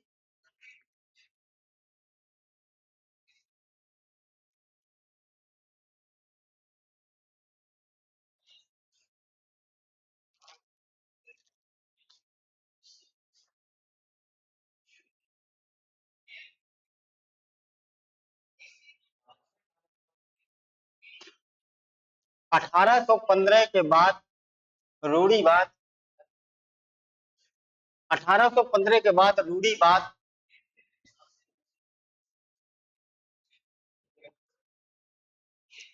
1815 के बाद रूढ़िवाद और यूरोपीय सरकारों के रूढ़िवादी विचारधारा पर यूरोपीय रूढ़िवाद की विशेषताएं क्या थी। 1815 में नेपोलियन की हार के पश्चात, जब नेपोलियन की हार हो जाती, नेपोलियन की हार वाटरलू के मैदान में, समझे, 1815 में इसकी हार होती है, फिर वर्साई की संधि होगी, ठीक, या वियना सम्मेलन होगा। तो देखिएगा कि नेपोलियन की हार के पश्चात स्थापित सरकारें रूढ़िवादी थी। रूढ़िवादी लोग राज्य और समाज की परंपरागत संस्थाओं तथा रीति रिवाजों को बनाए रखना चाहते थे, वही पुरानी परंपरा को बनाए रखना चाहती थी।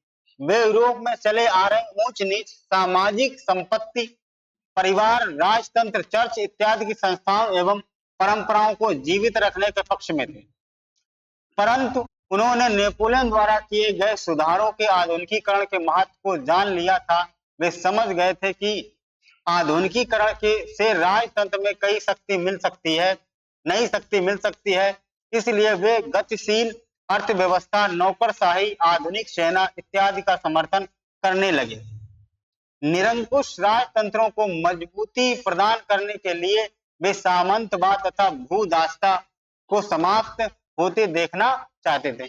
सामंतवाद, वही जमींदारी, और भूदास्ता जो गुलामी करते थे, यानी कि गुलाम बना के भूदास्ता, यानी जमीन को काना लेकर के फिर उसको मजदूरी करवाते थे दास बना करके, तो ये व्यवस्थाएं समाप्त होना देखना चाहते थे। आगे देखो, वियना कांग्रेस और वियना संधि में फ्रांस को कमजोर करने का प्रयास किस तरीके से किया गया। तो वियना कांग्रेस वियना संधि में फ्रांस को कमजोर करने का प्रयास 1815 में ब्रिटेन, रूस, फ्रांसा और ऑस्ट्रिया, कौन कौन से देश थे? ब्रिटेन था, रूस था, फ्रांसा था और ऑस्ट्रिया था, यानी 4 देश थे जैसी यूरोपीय शक्तियों जिन्होंने मिलकर के नेपोलियन को हराया। नेपोलियन कहाँ का था? फ्रांस का। तो ब्रिटेन, रूस, फ्रांसा और ऑस्ट्रिया, ये 4 देशों ने मिलकर के नेपोलियन को पराजित किया था। के प्रतिनिधि यूरोप के लिए एक समझौता तैयार करने के लिए वियना में मिले। इस सम्मेलन की मेजबानी ऑस्ट्रिया का चांसलर मेटरनिक ने किया था। मेटरनिक, डायूक मेटरनिक था, ऑस्ट्रिया का चांसलर था। इसने मेजबानी की मध्यस्थता का काम किसने किया? मध्यस्थता का काम बेटा किसने किया है? कौन था? मेटरनिक। कौन था? मेटरनिक था, वो ऑस्ट्रिया का चांसलर। इसमें प्रतिनिधियों ने 1815 में वियना संधि तैयार की, जिसका उद्देश्य उन सारे बदलाव को खत्म करना जो नेपोलियन युद्ध के दौरान हुए थे। नेपोलियन ने जो बदलाव किए थे उनको खत्म करना वियना समझौता तैयार किया गया। संक्षेप में वियना कांग्रेस में यूरोप के जो परिवर्तन हुए वे निम्नलिखित थे। कौन कौन से परिवर्तन हुए? कि फ्रांसीसी क्रांति के दौरान हटाए गए बोर्बो राजवंश को फिर से सत्ता में बहाल किया गया। ले बोर्बो राजवंश का ही था कौन? लुई 16। लुई 16 था, उसको क्या किया? बहाल किया। और फ्रांस ने इन इलाकों को खो दिया जिन पर नेपोलियन ने कब्जा किया था। नेपोलियन ने जिन क्षेत्रों में कब्जा किया था उन क्षेत्रों को खोना पड़ा इस संधि के आधार पर। फ्रांस की सीमाओं पर कई राज्य स्थापित कर दिए गए ताकि भविष्य में फ्रांस इस राज्य विस्तार ना कर सके। भाई सीमा बाउंड्री सभी आसपास क्षेत्रों में इलाकों में नए नए राज्य स्थापित कर दिए गए और जिससे क्या हो, वो साम्राज्यवादी की नीति का अनुसरण ना कर पाए, तो ये व्यवस्था की।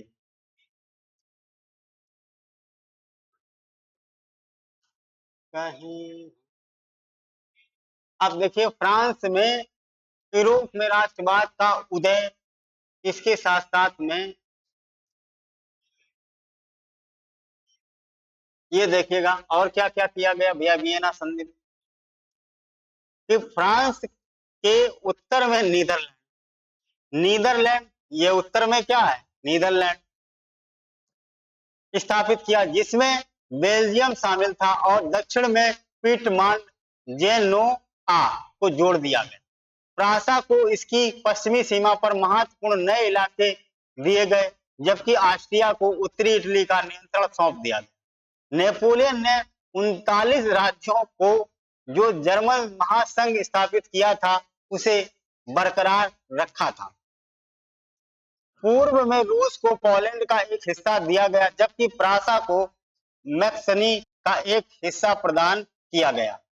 इन सबका मुख्य उद्देश्य उन राजतंत्रों की बहाली था जिन्हें नेपोलियन ने बर्खास्त कर दिया था। वैसे राजतंत्र आया एक तरीके से वो भी था मगर वो नागरिकों को कुछ राय लेता था। साथ ही यूरोप में एक नई रूढ़िवादी व्यवस्था का कायम करने का लक्ष्य भी था। ठीक, ये सारी चीजें थी। आगे चलो, देखिएगा ये सारी चीजें दी गई। ये फ्रांस है, ये क्या है? ये देखो, ये फ्रांस है। ये देखो दिख रहा है फ्रांस? अरे लल्ला चश्मा लगा के देख, ये फ्रांस। ठीक, ये देखो इंग्लैंड, हॉलैंड, उसके बाद ये नीदरलैंड, समझे? ये था ये क्षेत्र स्विट्जरलैंड, ये कब्जा ये आसपास वाले सब क्षेत्रों पर उसने कब्जा कर रखा था, समझे?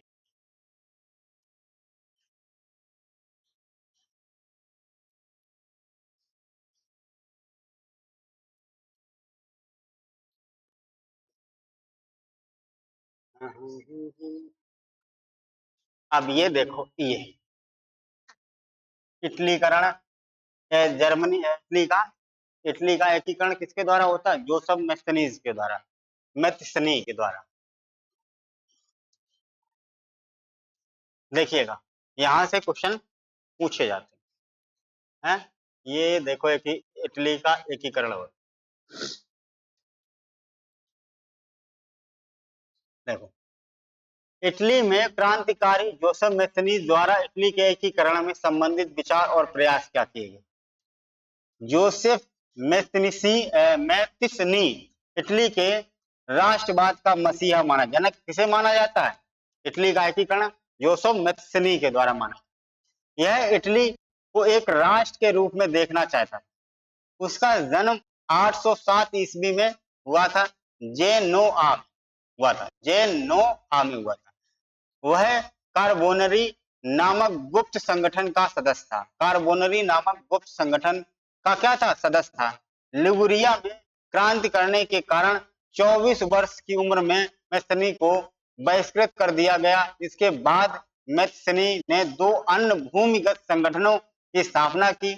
मार्सेई में यंग इटली 1831, ये पूछा जाता है, ऑब्जेक्टिव में पूछा जाता है, यंग इटली का निर्माण किसके द्वारा स्थापना की जाती है? तो इटली जोसेफ मैथिस्नी के द्वारा। और बर्न में यंग यूरोप 1831, यंग इटली 1834 में यंग यूरोप के सदस्य पोलैंड, जर्मनी, फ्रांस और इटली राज्यों से के युवा थे। ठीक, युवा लोग थे। देखो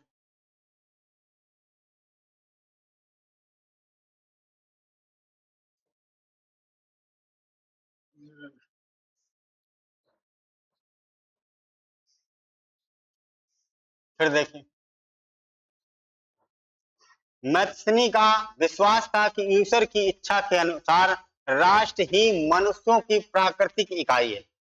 ईश्वर की इच्छा के आधार पर राष्ट्र ही क्या है? मनुष्य की प्राकृतिक इकाई है। अतः इटली प्रदेशों और छोटे छोटे राज्यों के रूप में नहीं रह सकता। उसे एकीकृत करके एक व्यापक राष्ट्र और गणतंत्र बनाना ही होगा। इसके अनुसार सिर्फ एकीकरण ही इटली की मुक्ति का आधार हो सकता था। इसके इस मॉडल की देख रेख जर्मनी, फ्रांस, स्विट्जरलैंड और पोलैंड ने भी गुप्त संगठन बनाए गए। मैथिनी ने राजतंत्र का घोर विरोध किया और प्रजातांत्रिक गणतंत्रों के अपने स्वप्न में रूढ़िवादियों को नतमस्तक कर दिया। ऑस्ट्रिया के चांसलर मेटरनिक ने उसे हमारी सामाजिक व्यवस्था का खतरनाक शत्रु बताया। ये देखो, ये चीज नोट कर ली। मेटरनिक कौन था? ऑस्ट्रिया का चांसलर, जिसने रूढ़िवादी फिर से वही पुरानी परंपरा फिर से लाई, राजतंत्र वाली। उसने पूरी तहस नहस कर दी। इस वजह से वो क्या कहता था इससे, कि ये कहता था ये बड़ा सामाजिक व्यवस्था का सबसे बड़ा खतरनाक व्यक्ति है, शत्रु है, दुश्मन। ठीक, ये चीज। आगे देखो, क्रांतिकारियों का युग।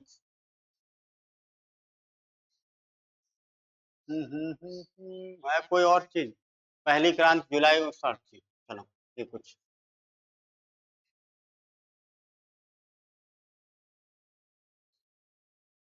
यहाँ से बनते। हाँ, अभी चलेगा।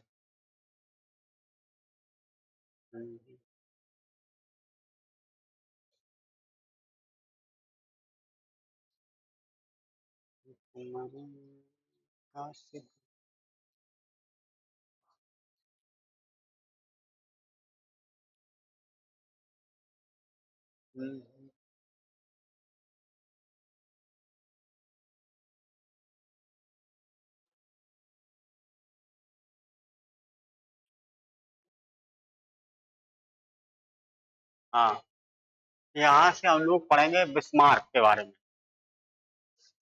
ये चीज और पढ़ो, यहाँ से क्वेश्चन बनते हैं, लॉन्ग में भी बनता, शॉर्ट में भी बनता, पिछली बार भी पूछा। देखो, बिस्मार्क, जो बिस्मार्क व्यक्ति था वो जर्मनी का एकीकरण का जनक माना जाता है। बड़ा कलाकार भारत का बिस्मार्क किसे कहा जाता है? सरदार पटेल जी को कहा जाता है। ठीक है, तो जर्मनी एकीकरण की प्रक्रिया का जनक किस कौन था? बिस्मार्क था। जिसने प्रासा की सेना और नौकरशाही की मदद ली। 7 वर्षों में ऑस्ट्रिया, डेनमार्क, फ्रांस के साथ हुए तीनों युद्धों में प्रासा की जीत हुई। इसके परिणाम स्वरूप जर्मनी के एकीकरण की प्रक्रिया पूरी हुई। जनवरी 1881 में वर्साय में हुए एक समारोह में प्रासा का राजा विलियम प्रथम को जर्मनी का सम्राट घोषित किया गया। 18 जनवरी 1871 में वर्साय में प्रासा के राजा काइजर विलियम प्रथम को जर्मनी का सम्राट घोषित किया गया, जिसमें जर्मनी के एकीकरण की प्रक्रिया और अधिक अधिक सरल हो गई। वर्साय के महल में शीश महल हॉल ऑफ मिनर्स में जर्मन राजकुमारों, सेनाओं के प्रतिनिधियों और प्रमुख मंत्री बिस्मार्क ने जर्मनी सम्राट काइजर विलियम प्रथम के नेतृत्व में नवीन जर्मन साम्राज्य का निर्माण की महत्वपूर्ण घोषणा की। तो जर्मनी का एकीकरण किस तरीके से हुआ? जर्मनी का एकीकरण ऑटोमन बिस्मार्क के द्वारा किया जाता है।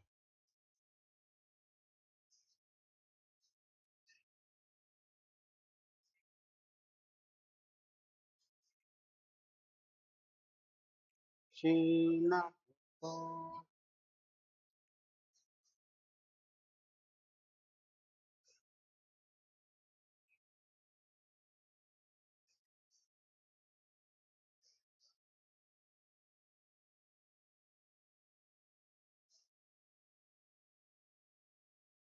और कुछ है जोसेफ गैरिबाल्डी के बारे में जानिए। ये इटली का एकीकरण में सर्वाधिक भूमिका इसी की थी।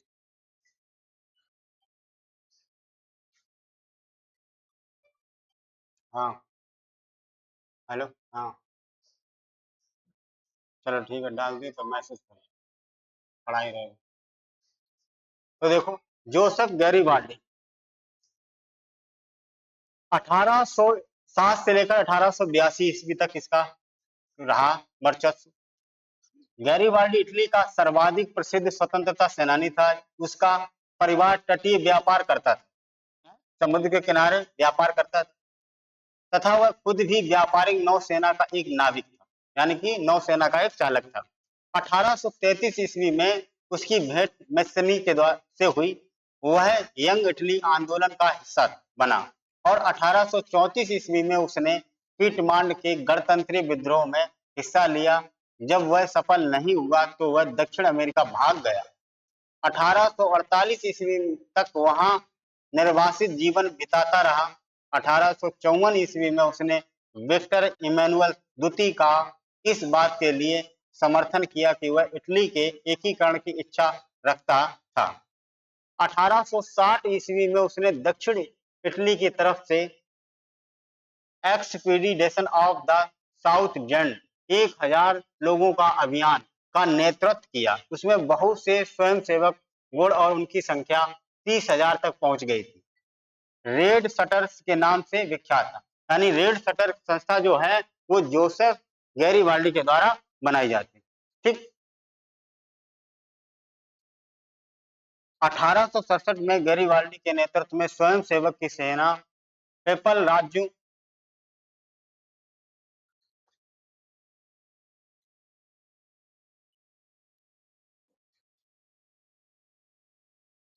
आएगा। हाँ, हाँ, 1867 में गैरिबाल्डी के नेतृत्व में स्वयंसेवक की सेना पेपल राज इटली में एकीकरण की अंतिम बाधा से युद्ध करने रोम गई। वहां फ्रांसीसी सेना की एक टुकड़ी तैनात थी। इस युद्ध में रेड शटर की हार हो गई, यानी रेड शटर्स की हार हो गई। इस हार के बाद गैरिबाल्डी का इटली के एकीकरण का स्वप्न कुछ समय के लिए टल गया। 1870 ईस्वी में प्रासा से युद्ध के समय जब फ्रांस ने अपने नए सैनिक रोम से वापस बुला लिए, तब गैरिबाल्डी ने इस अवसर का लाभ उठाकर पेपल राज्यों की इटली में सम्मिलित करके स्वप्न को साकार किया। ये सारी चीजें यहाँ से आपको मिलेंगी। ठीक,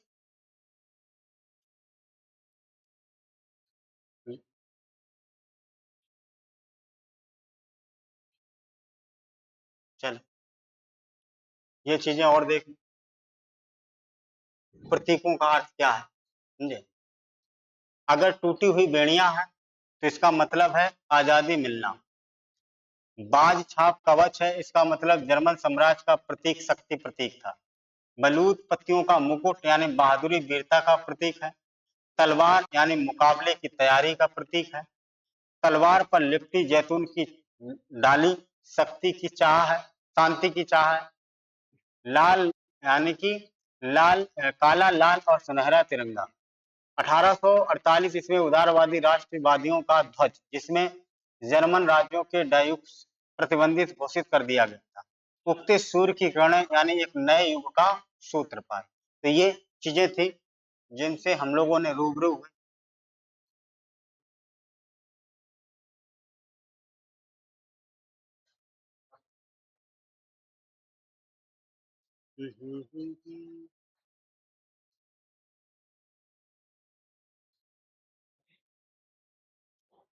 महत्वपूर्ण घटनाएं देख लो। ठीक, इसको और देख लेते कि 1688 ईस्वी में इंग्लैंड की संसद में राजतंत्र की शक्ति को छीन लिया गया। फलतः एक राष्ट्र राज्य का निर्माण होता है 1688 में। 1707 ईस्वी में इंग्लैंड और स्कॉटलैंड के मध्य एक्ट ऑफ यूनियन द्वारा United kingdom of great Britain का गठन किया जाता है। कब? 1707 ईस्वी में। 1800 बेटा 63 में सप्तवर्षीय युद्ध की समाप्ति होती है। सप्तवर्षीय युद्ध की समाप्ति होती है और 1779 में नेपोलियन बोनापार्ट का जन्म होता है। 1785 में जैकोबियन क्लब का जन्म होगा। 1789 में फ्रांस की क्रांति का आरंभ होता है। लुईस विल्मे का शासन का अंत होगा। 1792 में फ्रांसीसी क्रांति के बाद यूरोप में तानाशाही शासन को पर हमला। 1797 में नेपोलियन पर इटली का आक्रमण, नेपोलियनाई युद्ध की शुरुआत। 1801 ईस्वी में आयरलैंड को बलपूर्वक यूनाइटेड किंगडम में शामिल करना। 1804 में नेपोलियन द्वारा नागरिक संहिता बनाई गई। 1807 में जोसेफ मैथनीज का जन्म होता है। 1814 से लेकर 15 तक वियना संधि समझौता और नेपोलियन का पतन, वाटरलू का युद्ध बहुत पूछा जाता है। 1815 में क्या होता है? नेपोलियन की पराजय है। 1821 में फ्रैंकफर्ट पार्लियामेंट का गठन और 1821 में नेपोलियन की मृत्यु भी होती है। 1831 में मैथनी ने यंग इंडिया गठन की स्थापना की। 1848 में फ्रांस की क्रांति और आर्थिक परेशानियों से ग्रस्त कारीगरों, औद्योगिक मजदूरों, किसानों की बगावत, मध्य वर्ग द्वारा संविधान के प्रतिनिधित्व सरकार के गठन की मांग, इतालवी, जर्मन, मैग्नस, पोलिश, चेक आदि की राष्ट्र राज्यों की मांग। 1852 में काबूल, सर्डिनिया, पीटमार्ट और सेबोटा के राज्यों का प्रधानमंत्री बना। 1854 से 56 क्रीमिया का युद्ध। 1861 में विक्टर एमेनुअल द्वितीय एकीकरण इटली का शासक बना। 1866 में ऑस्ट्रिया और प्रासा के मध्य युद्ध होता है बेटा। 1859 से 1870 में इटली के एकीकरण का प्रयास। 1866 से 1871 में जर्मनी के एकीकरण के प्रयास और 1905 में हैब्सबर्ग और ऑटोमन साम्राज्यों के स्लावल राष्ट्रवाद का मजबूत होना और 1914 में प्रथम विश्व युद्ध प्रारंभ। तो ये थी आज की कुछ रोचक और तथ्यात्मक जानकारी। ठीक है, तो यहाँ आज हम लोगों ने लगभग 80% जो इस चैप्टर का पोस्टमार्टम तो कुछ चीजों को मैंने इग्नोर किया, जो चीजें ज्यादा पूछी जाती हैं और ज्यादा चीजें हमेशा कॉम्पिटिशन एग्जामों में, बोर्ड के एग्जामों में पूछी जाती है, उन सभी से पर हमने बारी बारी से चर्चा की। आई होप अगर आप लोगों को ये मेरा प्रयास अच्छा लगे तो जरूर समर्थन करना, सहयोग करना, यानी कि सहयोग क्या, आप चैनल को आगे प्रमोट करने के लिए करें, अपने अपने ग्रुपों में दोस्तों के साथ में शेयर करें, है लाइक करें, कमेंट करें और सब्सक्राइब करना तो बिल्कुल ना भूलें, जिससे ज्यादा से ज्यादा इस चीज का हर एक, यानी कि आपको पूरा एसएसटी जो है पढ़ाएंगे, वो बढ़िया तरीके से बताएंगे सारी चीजें, तथ्यात्मक तरीके से सारी चीजें जो आपके बोर्ड में पूछी कैसे जाती हैं, इस तरीके से उन सभी पर चर्चा की जाएगी। आई होप आप लोग जरूर मेरे चैनल के साथ में बने रहेंगे, पूरा वीडियो देखेंगे, जिससे पूरी बात सारी चीजें समझ में आए बहुत अच्छे तरीके से। तो बने रहिए मेरे चैनल के साथ में, लाइक करें, कमेंट करें और सभी लोगों को मेरी तरफ से हार्दिक शुभकामनाएं 15 अगस्त और 26 जनवरी को जो ये पर्व ये चल रहा है, ऐतिहासिक पर्व था, है श्री कृष्ण जन्माष्टमी का भी सभी लोगों को बहुत-बहुत मुबारक और बने रहें ये इसी के साथ में आज लेते हैं आप लोगों से विदा। जय हिंद, वंदे मातरम, राम राम, राधे राधे।